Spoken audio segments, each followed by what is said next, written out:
स्मादयामि मूसावादाविर्मणि सिक्खापदं स्मादयामि। पाली सीखो भाग 6। इसमें मैं आज एक आपको बहुत छोटी मगर बहुत ज़्यादा इम्पोर्टेंट बात बता रहा हूँ। दरअसल पाली के अंदर जो शब्द थे पुराने, उनमें आधा रे ऊपर या नीचे का नहीं है। अभी तो आप आधे रे बहुत ज़्यादा देखते हैं, जैसे प्रकृति के अंदर है, मर्म के अंदर है, या रुद्र के अंदर है, या अमृत के अंदर है, बहुत तरह के हैं। जैसे प्रति के अंदर है, यानी पै पे नीचे ऊ वाला रे भी लगता है, छोटे ऊ का भी लगता है, बड़े ऊ का भी लगता है, आधा डंडे का भी लगता है, ऊपर का आधा रे भी लगता है, शब्दों के बीच में भी आधे रे आते हैं। आधे रे का बहुत ज्यादा इस्तेमाल है आज की संस्कारित भाषा में, जो आज की संस्कारित है। मगर पाली पुरानी के अंदर आधा रे नहीं है, आधा रे गायब है। तो पाली से यहां तक आते आते आधा रे कैसे जुड़ गया और पाली के किन शब्दों के स्थान पर आधा रे जोड़ा गया, ये एक छोटी सी बात है, बड़ी कमाल की, बड़ी यात्रा, बहुत इंपॉर्टेंट है। क्योंकि अधिकतर लोग ये पूछते हैं धम्म में और धर्म में क्या अंतर है।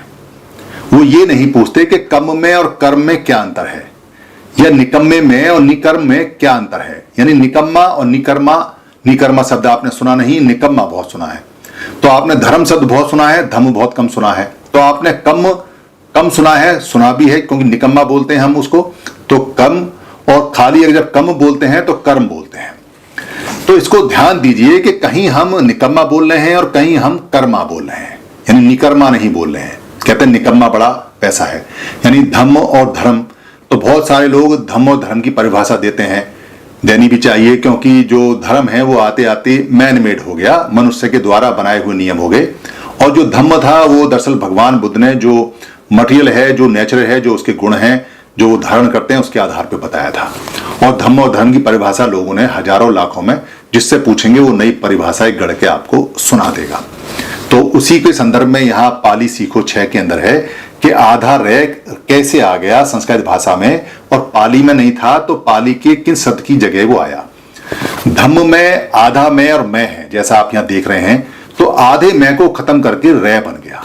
जहां जहां भी आधे आधे शब्द जुड़े हुए हैं, लगभग 80% शब्दों को बदल दिया गया है। कुछों में रे आया है, कुछों में कोई और शब्द आया है, मगर अधिकतर ऐसे शब्द मैं आज आपको बताऊंगा जिनमें रे जुड़ा है, बाकी बाद में बताऊंगा। मगर आधे जो शब्द हैं उनसे काम पहले चलता था, उनको हटा के आधा रे या कोई और चीज उसमें जोड़ी गई है। कुछ शब्द बाद में भी जोड़े गए, जैसे श शब्द पाली में नहीं है, स होता है तो श जोड़ा गया।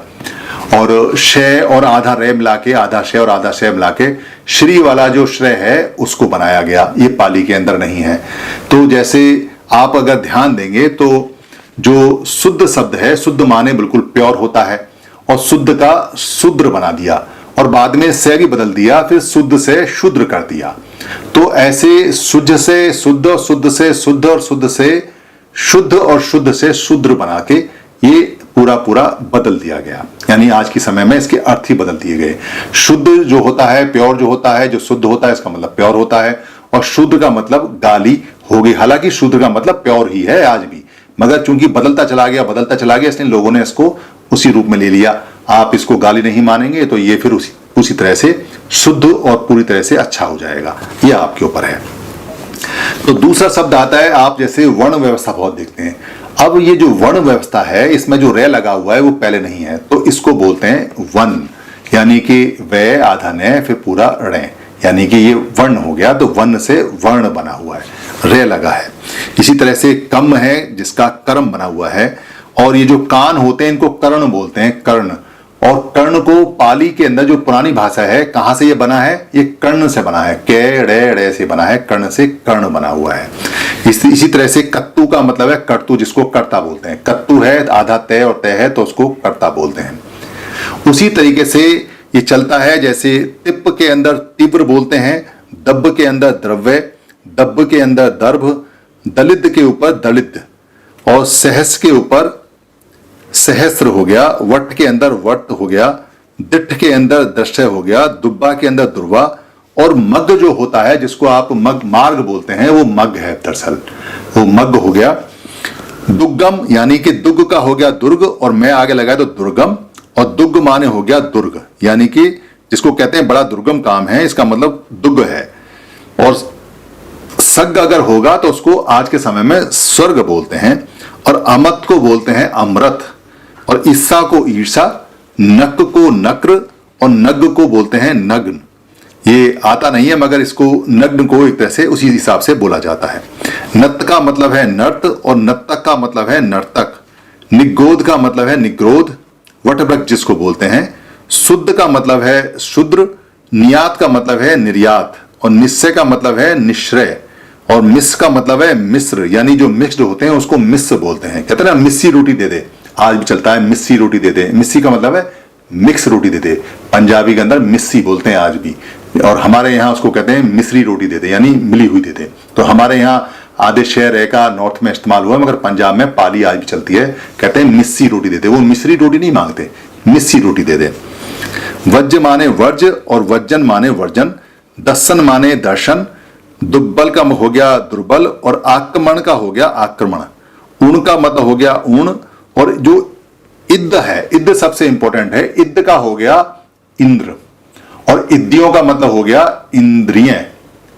इसी तरह से जो सिद्धि है, सिद्धि को बोला सिद्धि जो था वो सिद्धि हो गई, और जो रिद्धि है वो रिद्धि हो गई, यानी कि इद्धि को रिद्धि बोलने लगे, और सब्ब को सर्व और सिद्ध को सिद्ध हो गया। इसी तरह से आपने देखा होगा जो भद्र शब्द है, भद्र और भद्दा शब्द है, उसको भद्र बोलते हैं या भद्रा बोलते हैं। यानी कि जो भद्र शब्द है, भद्र माने बहुत बढ़िया और बहुत अच्छा आचरण वाला जो व्यक्ति होता है उसको भद्र बोलते हैं, भद्र व्यक्ति जिसको बोलते हैं। तो भद्र का हो गया भद्र, और भद्दा का हो गया भद्रा। पेत का प्रेत और मम का मर्म, मच्चू का मृत्यु, कपास का करपास, कपूर का कपूर, कद्दम का करदम, किच का कृत और अग का अग। यानी जितने भी ये शब्द हैं जो आधे आधे इस्तेमाल हो रहे हैं ये रे में बदल जाते हैं, कोई ऊपर जा रहा है कोई नीचे जा रहा है, ऐसे अधिकतर शब्द हैं जो रे में बदले हुए हैं। कुछ रे में नहीं बदले हैं तो उनके साथ में जो जो शब्द आता है जो बोलचाल में बदला, आसान हो गया बोलना, उसको बदला गया उसके हिसाब से। यानी कि जो बदल रहा है, जो शब्द बदले जा रहे हैं, वो पाली के अंदर आधे वाले जो शब्द हैं उनको गायब करके रे ऊपर नीचे लगाया गया या कोई और शब्द लगाया गया, इस तरह से। तो आप धम और धम में जब, या कम और कर्म में जब अंतर देखें, या आप शुद्ध और शुद्र में जब अंतर देखें, तो आप इसको भाषा का अंतर देखें, जो इसका अर्थ है उसका अंतर नहीं बनता है। वो अलग बात है कि सबसे पहले भाषा को मिक्स किया गया, खराब किया गया, उसके बाद उसके अर्थ को खराब किया गया। अगर आप पाली पढ़ेंगे और पाली देखेंगे और पाली सीखेंगे तो आपको समझ में आ जाएगा कि आधे जो शब्द हैं जो आधे के साथ जुड़े होते हैं वो बहुत ही ज्यादा कमाल के शब्द हैं जो आधे रे में या किसी और शब्द में बदले गए हैं। धन्यवाद। टीम 22 पर सभी वीडियो बुक कॉपीराइट फ्री है। आप अपने पोर्टल पर, अपने यूट्यूब पर, अपने फेसबुक पर या किसी भी जो भी ऐप है उस पर आप यहां से डाउनलोड कर टीम 22 से या फेसबुक से या मेरे पेज से कहीं से भी कोई भी वीडियो ले सकते हैं, उसको डाउनलोड कर सकते हैं। उसमें अपने नाम का कुछ भी ऐड कर सकते हैं या अपनी कमेंट्री कर सकते हैं। उस वीडियो का कोई भी पार्ट आप ले सकते हैं, उसका प्रिंट मटेरियल भी बना सकते हैं, उसको किसी भी भाषा में आप बदल सकते हैं, उसका ऑडियो चेंज कर सकते हैं, उसका वीडियो ले सकते हैं। आप जैसे भी चाहें टीम 22 की किसी भी वीडियो का या सारी वीडियो का इस्तेमाल कर सकते हैं। ये हमेशा कॉपीराइट फ्री थी और हमेशा कॉपीराइट फ्री रहेंगी। हमारा सिर्फ इतना काम होता है कि महापुरुषों की जो बातें हैं उन बातों को हम सरल भाषा में, आम भाषा में आप तक पहुंचा देते हैं। अब आगे आपका काम है कि आप अपनी भाषा में बदल के या ऐसा का ऐसा शेयर करके या इसको आगे भेजकर या इसका लिंक भेजकर या इसमें से कोई भाषा बदलकर या इसको प्रिंट कर या इसको लोड कर या डाउनलोड कर या इसको टीवी में बच्चों को दिखाकर या किसी को गिफ्ट कर जैसे भी चाहें वैसे इसको आगे पहुंचाएं। धम्म की सेवा सबसे बड़ी सेवा है, क्योंकि धम्म दान, धम्म को देना सभी देने में, यानी जितना भी हम किसी को देते हैं, दान देते हैं, उनमें सबसे बड़ा माना जाता है। अगर आपको लगता है किसी वीडियो में कोई परेशानी है तो आप हमें लिख के भेज दीजिए, हम दूसरा वीडियो बनाकर आपको भेज देंगे। आप धम्म की सेवा में सहायक बने, धम्म आपको खूब लाभ देगा, धम्म आपको लाभ देगा, आप धम्म को लाभ देंगे, ये दोनों इंटरचेंज है। यही धम्म की प्राकृतिक नियम है। धन्यवाद।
Sangam